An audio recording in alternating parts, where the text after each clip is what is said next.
Hello everyone, it's me Clayton. I just finished watching Blue Beetle, starring Xolo Mariduena, George Lopez, and Susan Sarandon. Now, Blue Beetle is one of those DC characters that I happen to know best from Young Justice, particularly in Season 2 of Young Justice, where he took a major role with his relationship to the Reach through the Scarab. But this isn't about a Young Justice plotline. This is an origin story for young Jaime Reyes. And as far as those go, I think it's actually the best DC film of this year. But comparing it to The Flash and Shazam 2, that might not be saying much for some people. But let's get to the story, shall we? The story revolves around Jaime Reyes, played by Zola Mariduena, who's just returned back home after studying in college, where he's actually the first member of his family to go to college and actually to graduate. But he's also in a lot of debt because of that, and the family is about to lose their house because of the Cord Corporation, which is headed by Susan Sarandon.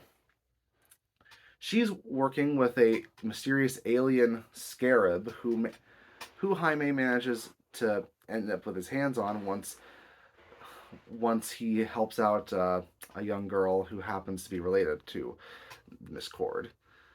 Uh, Basically, Jaime has the scarab attached to him. It interfaces with him, and he ends up becoming a superhero who has to help out when it comes to taking out the corporation's various robots and super soldiers, whether he likes it or not, especially considering that this scarab chooses him and it's not coming out of him anytime soon.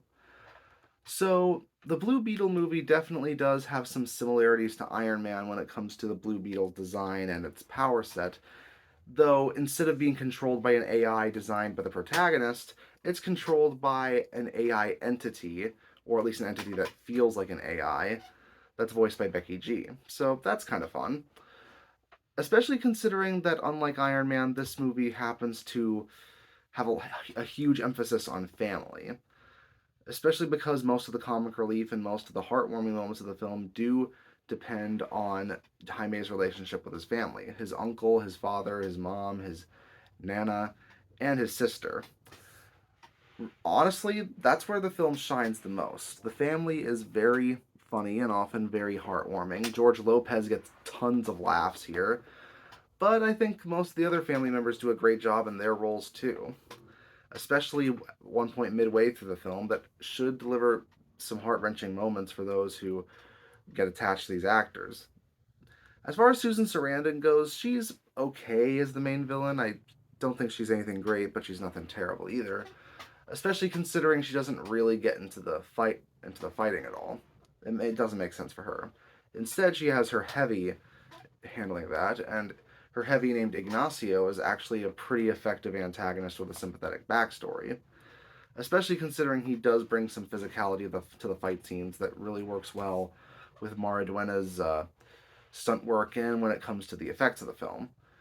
Yeah, the budget's only about 120 million for this one, which sounds like a lot, but compared to a lot of the other DC related movies, it's not as much as them. But I think the effects work a lot better here because they're more vibrant, they're more colorful, and they take advantage more of a distinctive style for the movie. The style being a family adventure that just happens to have a lot of bugs, a lot of cool weapons that were designed by the previous Blue Beetles, like Ted Cord, and it just happens to work well with the unconventional style of humor here. You get the sense that this is a movie that really gets a lot of Hispanic and Latin American talent into the DCU, and for the most part, they happen to do a good job. If I had to deliver some criticisms, I would say that while Act 1 and Act 3 are generally well paced and well thought out, the second act does feel like it drags a little bit.